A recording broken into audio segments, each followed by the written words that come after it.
where a lot of players get tripped up is in seeing discipline as a lifestyle rather than as a tool. Discipline is in the same way that a hammer is a tool that you use for certain jobs, and you have to be able to pick it up and then put it down so you can use other tools. Discipline is the same way. Imagine if you had a hammer that was glued to your hand and that's all you could use for every single job. Well, you're going to end up breaking a lot of stuff and you're not going to be so functional. And when we mistake discipline for not a tool, but a full-blown lifestyle, and we're holding ourselves in this rigid pattern of we must do everything exactly right all the time, or we get down on ourselves and guilt ourselves, it becomes very rigid and very unhealthy. And we see players actually getting really uptight. And in some cases, this can lead to low-grade depression or unhappiness, or feeling like your discipline has sort of sucked the joy out of the training itself. So as an analogy, you've probably had the experience, and too many players have, frankly, I certainly did, of playing for a super controlling coach who's like micromanaging everything and wants you to do everything just right. And if you do something wrong, he scolds you immediately, and he's never rewarding you on the things that you do right. And we once had our coach, he went through a spell of this where back in high school, he wanted us almost like a military unit. As soon as he called, we would instantly run over to him and gather in this ordered circle, and we would go through every single structured rep of our practice and of our warm-up perfectly with this surgical grade precision. This lasted a day. As basketball players, we want to play free and in warm-ups be loose and enjoying the process. And this coach wanted us to be rigid like soldiers all the time. Well, imagine what it's like playing for that super controlling coach, and ask yourself, does that coach get the best out of you? Do you perform at your best when you're under that sort of structure? And if you were to take that approach with yourself and become this hyper controlling, discipline military commander, is that going to get the best out of you? And is that going to feel good for you over the long term? Probably not, right? So an alternative to this is sort of treating yourself like the perfect training partner. The perfect training partner, yes, when you need to do the work and you're not feeling so motivated to do it, they're going to pick you up, maybe drive over to your house and put you in the car and say, yeah, let's go. We got work to do. Let's go. That's great, right? But when you're totally run down training too hard and you need a break, that same training partner is going to say, hey, we got to chill today. Let's play some 2K, relax fully, recharge. You're going to come back tomorrow. It's all going to be good, but lay off a little bit. Let yourself just relax. That's a good training partner. When they encourage you to do the thing that's right for you, not the thing that has been written in stone that you absolutely must do as a life or death, follow these instructions at all costs controlling coach. No, that's never going to yield the result that you want. And it's probably not going to make you all that happy in the long term. So controlling coach versus perfect training partner, be the perfect training partner to yourself.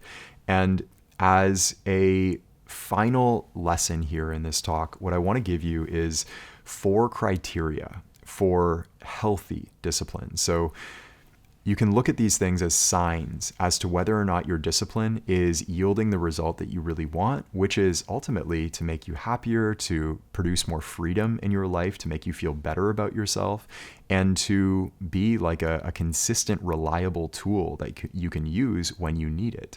So as I kind of alluded to, the first criteria is that discipline will be healthy for you if it's making you happier. You should feel good at the end of a hard day. This is why we use things like focus positive rather than constantly negatively and reinforcing and guilting yourself all the time. Your discipline should make you feel good. Yes, I did that. And over weeks, months, years, you should be happier as a result of your discipline. If you're feeling more depressed and more oh man, I can't stand to it, all the joy is sucked out of it, that's a sign that the discipline is too rigid, or maybe you're disciplining yourself to do the wrong things and you need to switch paths.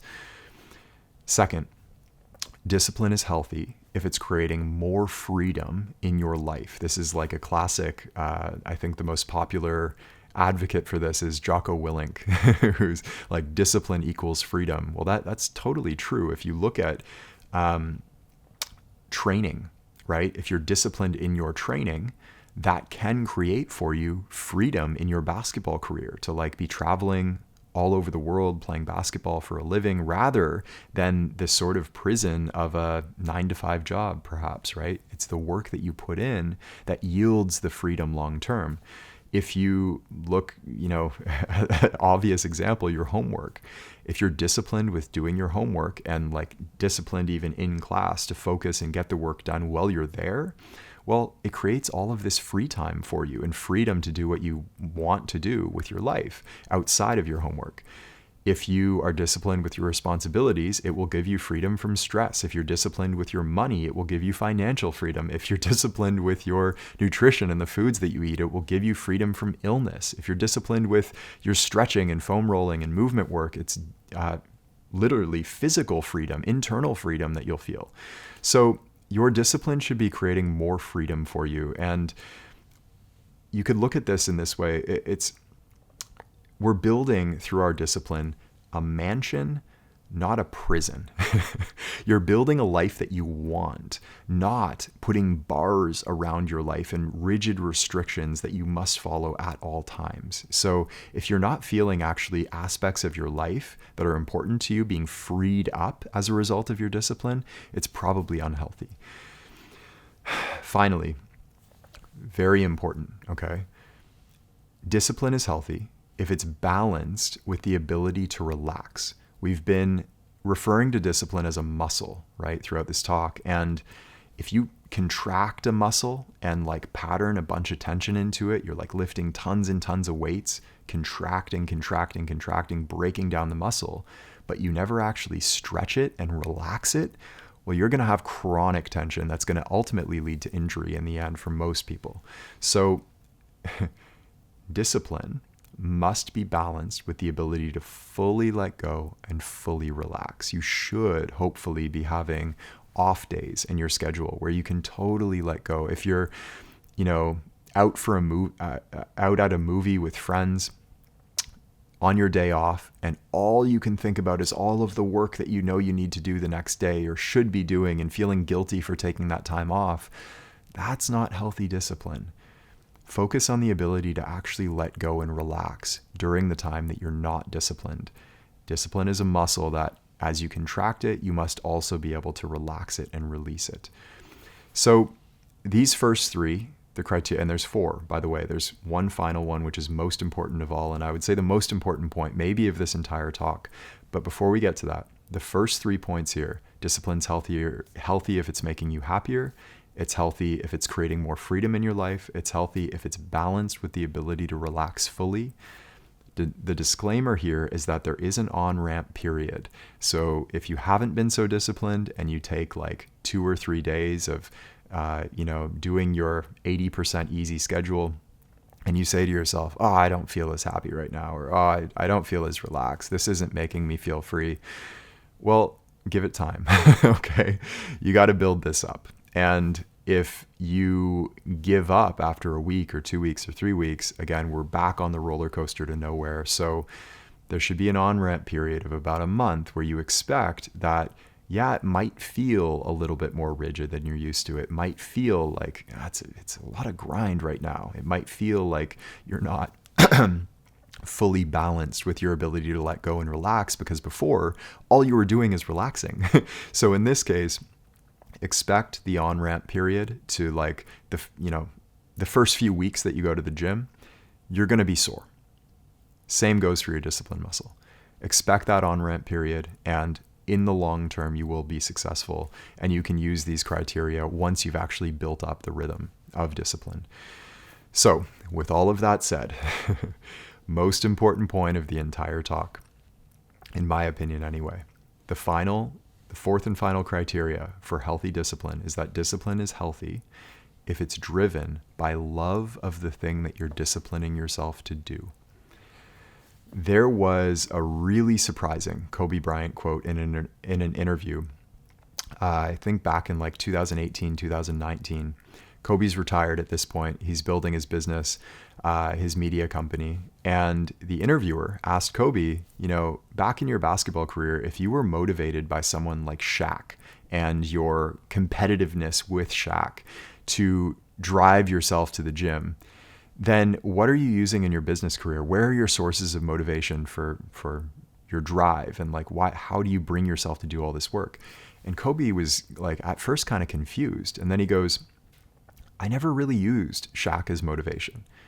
That's surprising, right? I never used Shaq as motivation. That was maybe like the last 2%, but those negative sources of motivation and like beating other people, and that was just kind of the last little bit when I needed it. 98% of it was just love of the game. I didn't want to be anywhere else. And I have a direct quote from Kobe here for you that goes, if you've got to get up every single morning and remind yourself how hard you need to work, you should probably choose a different profession. That shouldn't be there. I wake up in the morning excited to get to it. That's a direct quote from Kobe.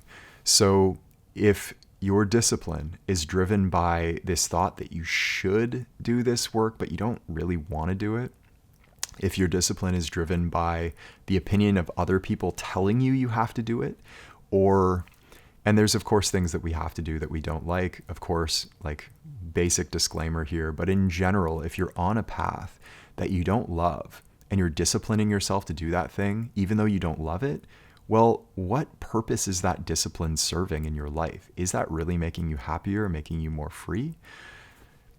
Discipline must be driven by love to be a really useful tool for you in your life. And as one final story here, one of my favorites comes from BJ Penn, one of the greatest UFC fighters in history. His specialty was in Brazilian Jiu-Jitsu. So when BJ Penn first started Brazilian Jiu-Jitsu, he started like everybody else, raw white belt beginner, didn't have much skill.